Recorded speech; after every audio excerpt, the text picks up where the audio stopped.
सीधा चलेंगे दिल्ली, जहां पर कार्यभार संभालने के बाद प्रधानमंत्री मोदी संबोधन करते हुए नजर आ रहे हैं। क्या कुछ कह रहे हैं पीएम मोदी, आपको सुनवाते हैं। इच्छा स्थिर हो जाती है और उसके अंदर एक लंबे अरसे तक इच्छा को स्थिरता मिल जाती है, तो इच्छा उस प्रक्रिया से गुजरती है जो संकल्प में बदलती है। इच्छा अगर अस्थिर है तो तरंग है, इच्छा अगर स्थिर है, स्थायी है, तो संकल्प में कन्वर्ट हो जाती है। और संकल्प के अंदर जब परिश्रम की पराकाष्ठा जुड़ जाती है, तब जाकर के सिद्धि प्राप्त होती है। और जीवन के हर काम को हम उस दिशा में देखना चाहिए। इच्छा प्लस स्थिरता इज इक्वल टू संकल्प, संकल्प प्लस परिश्रम इज इक्वल टू सिद्धि। जिस टीम ने इतना बड़ा अचीवमेंट किया है, उसको स्वाभाविक मन करेगा कि यार कुछ अब बहुत हो गया, अब साहब थोड़ा शांति रखे तो अच्छा होगा। ये रोज नई नई चीज लेके आते हैं, लेकिन मैं मानता हूं अब मेरा दायित्व भी 10 साल मैंने जो सोचा है उसे ज्यादा सोचने का है, 10 साल जो किया है उसे ज्यादा करने का है। और अब जो करना है वो ग्लोबल बेंचमार्क को पार करने वाली दिशा में करना है।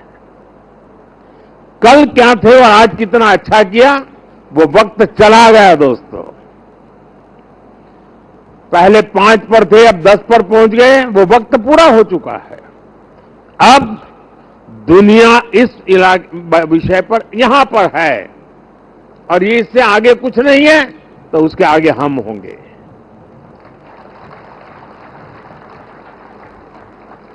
जहां कोई नहीं पहुंचा, वहां हमारे देश को हमें पहुंचाना है। और व्यक्ति के जीवन में हो, समूह का जीवन हो या राष्ट्र का जीवन हो, जब तक वो बड़े संकल्प के साथ सोचता नहीं है, परिणाम नहीं मिलता है। साथियों, जब हम काम करते हैं तब 3 चीजें बहुत अनिवार्य होती है। और अगर 3 चीजें हमारे पास उपलब्ध हो, तो मैं नहीं मानता हूं कि विफलता दूर दूर तक भी नजर आएगी।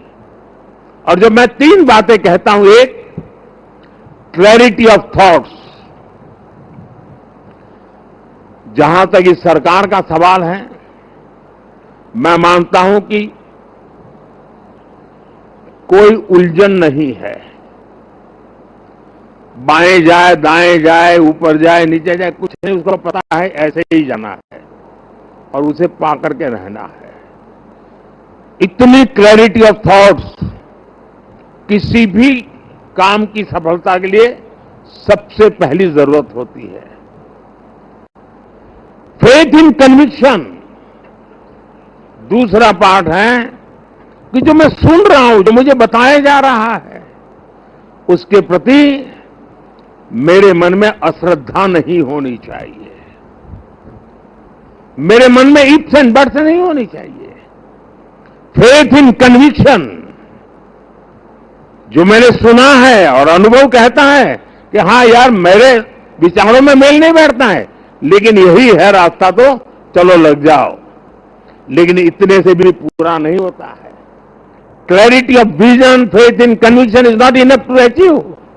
और इसके लिए चलता है कैरेक्टर टू एक्ट। मुझे अपने व्यक्तित्व को उस प्रकार से गढ़ना पड़ता है, मेरे समय का सर्वाधिक उपयोग उस काम के लिए लगाने का मुझे प्रायोरिटी तय करनी होती है, खुद को खपाना पड़ता है।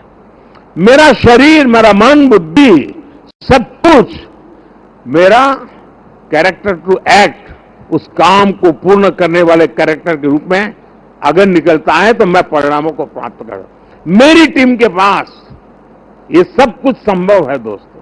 जिस टीम ने मुझे 10 साल में बहुत कुछ दिया है, उसमें हम और नया क्या कर सकते हैं, और अच्छा कैसे कर सकते हैं, और जल्दी कैसे कर सकते हैं, और ज्यादा स्केल पर कैसे कर सकते हैं, अगर उन चीजों को लेकर के आप साथ ही आगे बढ़ते हैं तो मुझे पक्का विश्वास है कि 140 करोड़ देशवासियों ने आपके पुरुषार्थ को मोहर लगाई है।